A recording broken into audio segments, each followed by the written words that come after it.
Good morning everyone, মানিস ব্লগে তোমাদের আরও একবার ওয়েলকাম। তো ভিডিওটা আজকে এখান থেকে শুরু করছি আর পেন্সিল দিচ্ছি। গুড মর্নিং এভরিওয়ান, মানিস ব্লগে তোমাদের আরও একবার ওয়েলকাম। তো আজকে ভিডিওটা এখান থেকে শুরু করছি। তো আমরা তো যাব পুরী, আর তার জন্যে লাগেজ ব্যাগটা করে নিয়েছি। পুরীরও যেহেতু পরীক্ষা হয়ে গেছে আর পুরীর এখন অনেকদিনই ছুটি থাকবে, তো ওখান থেকে আজকে কলকাতায় ভট করেই প্ল্যান হয়েছে। এটা পুরীর প্ল্যানটা অনেকদিন আগেই হয়েছিল, কিন্তু নেক্সট উইকে যাবো ভেবেছিলাম। হট করে আজকে কালকে টিকিট কাটা হয়েছে আজকে যাওয়ার। তো আমাদের সব গোছানো হয়ে গেছে। তো চলো ভিডিওটা এখান থেকে শুরু করি আর তোমরা ভিডিওটা দেখতে থাকো। পরি তো সকাল সকাল উঠে এখানে ড্রয়িং করছে। পরি ড্রয়িং করতে মানে পছন্দ করে, রং করতে। তো একদিনের মধ্যে ঠিক হয়েছে বলে এই জিনিসটা খুব হেক্টিক হয়ে গেছে। গুছিয়ে গেছি, নিয়ে আর বাচ্চাদের ব্যবহার থেকে থাকা যায় খুব, মানে একটা ব্যাপারটা হেক্টিক হয়ে যায়। সমস্ত কিছু জামা কাপড় প্যাক করা, খাবার দাবার প্যাক করা, ওর তো সব মোটামুটি হয়ে গেছে। তো আজকে আমাদের দুপুরের ট্রেন কামরূপ, এখান থেকে হাওড়া অবধি। তো চলো ভিডিওটা পর্যন্ত দেখতে থাকো আর ভিডিওটা শুরু করছি। তো দেখো আমরা তো গোছানো হয়ে গেছে। কটা লাগেজ হয়েছে তোমাদের দেখায়। তো এই একটা লাগেজ হয়েছে, এই একটা হয়েছে, এই একটা ব্যাগ নেবো। এটা আমার হ্যান্ড ব্যাগ, এটা তো থাকবেই। পুরীর একটা ট্রলি হয়েছে। আর আমাদের রাতের অর্জুন বললো ও রাতে নাকি কিছু খাবে না, বললো আমি কিছু খাবো না, তুমি রুটি নিয়ে সেখান থেকেই খাবে। রুটি রাতের খাবার, এটা রুটি। আর এখানে সব সবজি দিয়ে একটা ভাজা, এটাই আমরা রাতে খাবো।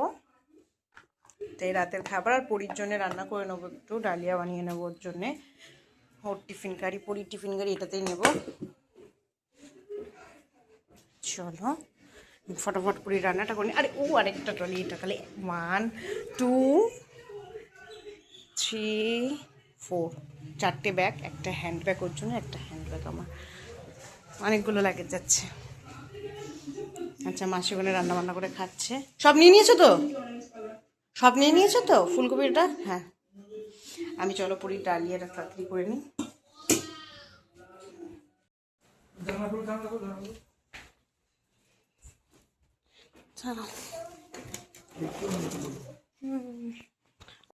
মা দেখি তোমার ড্রেসটা, দেখি মা, টাকা আমার দিকে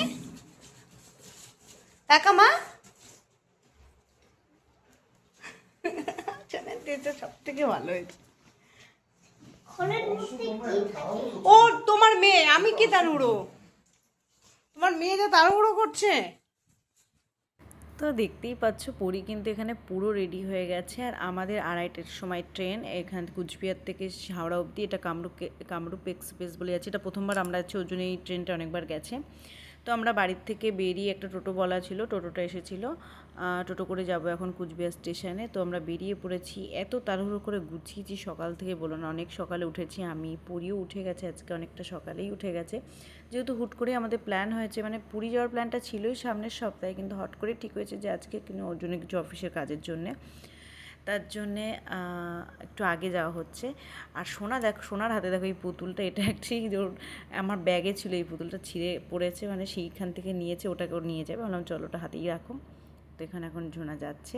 সোনা একটু ঘুমও পেয়ে গেছে, চোখ দেখে মনে হচ্ছিল। আর আমাদের ট্রেনটা সেদিনকে খুব লেট ছিল, মানে 2.5 ঘন্টা লেট ছিল।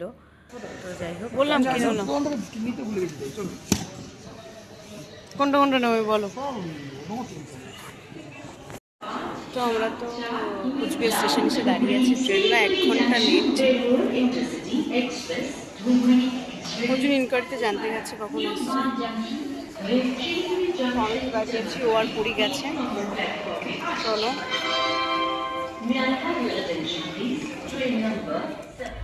তো ট্রেন তো আমাদের 2.5 ঘন্টা লেট ছিল, অনেকটাই লেট ছিল। অবশেষে ট্রেনটা এসেছে আর আমরা ট্রেনে উঠেছি। কিন্তু ট্রেনটা যেহেতু অনেকটা দূর থেকেই আসছে, প্রচণ্ড নোংরা ছিল। সাধারণত আমি আর পুরী বেশিরভাগই আসি উত্তরবঙ্গতে, মানে উত্তরবঙ্গতে একটু পরিষ্কার থাকে। এই ট্রেনটা খুবই নোংরা ছিল। যাই হোক, কাটা হয়েছে তাড়াহুড়ো করে।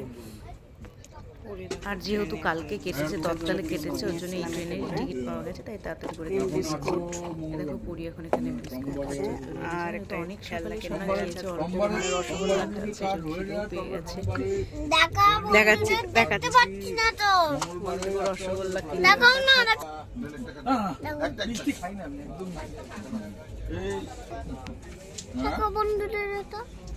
খোলেও দেখাও বন্ধুদের, খোলা, খুলে দেখো, খুলেও আবার দেখবে।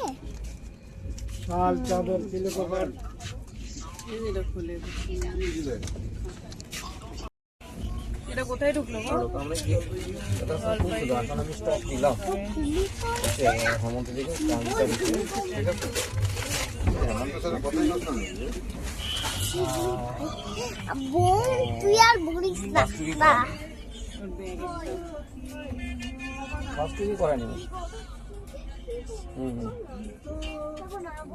না না অসুবিধা কিছু নাই আমি স্টকটা নিলাম গাড়ি আছে ওই বোন 128 গাড়ি আমার আছে সামনে ছবি তুলছে দাঁড়া ঠিক আছে অসুবিধা কিছু নেই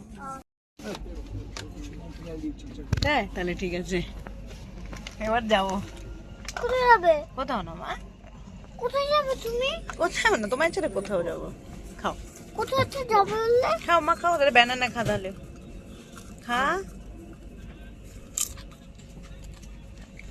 পপকর্ন উঠেছে পপকর্ন দেখো ওর জন্য আবার শিলিগুড়িতে একটা খা শিলিগুড়িতে কিনে নিয়ে এসছে কি রোল না কি পেয়েছে কিনেছে একটা রোল রোল দাও আর একটা কি এটা এটা দাও আমাকে এটা দাও তো পড়ি তো কাল রাতে ট্রেনে 8টায় ঘুমিয়ে পড়েছি তো বললাম অনেক সকাল উঠেছে আর আজকে ভোর ভোর উঠে গেছে 4টায় উঠে গেছে সেই থেকে জেগে আর আমরা একটু পরে নামবো হাওড়া স্টেশনে রাতে সেরকম একদমই ঘুম হয়নি কেন পরীকে শুয়ে আর জায়গা ছিল না সবার তো আমি বসেই ছিলাম বেশিরভাগ রাত আমরা তো বাড়ি এসেছি আজকে কালকে ট্রেন আমাদের 2.5 ঘন্টা লেট ছিল তো আমরা বাড়ি এসেছি তাও 8:30টায় বাড়ি এসেছি খুব কষ্ট হয়েছে ট্রেন যেখানে 4:30 নামানোর কথা সেখানে 7:30 মনে হয় নামিয়েছে এবার বাড়ি এসেছি ক্যাব করে তো খুব কষ্ট হয়ে গেছে কালকে আর কখনো আমি কামরূপে আসবো না ভীষণ নোংরা কামরূপ এক্সপ্রেসটা ছিল মানে উত্তরবঙ্গে আসি খুব পরিষ্কার পরিচ্ছন্ন থাকে অ্যাকচুয়ালি ওটা অনেক দূর থেকে আসছে সেই ডিব্রুগড় থেকে আসছে বলে প্রচণ্ড নোংরা ট্রেনটা প্রথমত আর আজকে বিকালে যাবো আমরা পুরী জন্যে লাগেজটা কিছু খোলাই হয়নি তো পরি গেছে ওর কামির সাথে একটু ঘুরতে আর আমি ওর জন্য বেরিয়েছি একটু গাড়িটা পলিউশন করতে একটু পুরী যাবো তোমাদের বললাম বিকালবেলা তার জন্য এখন বেরিয়েছি পেছনে গাড়ি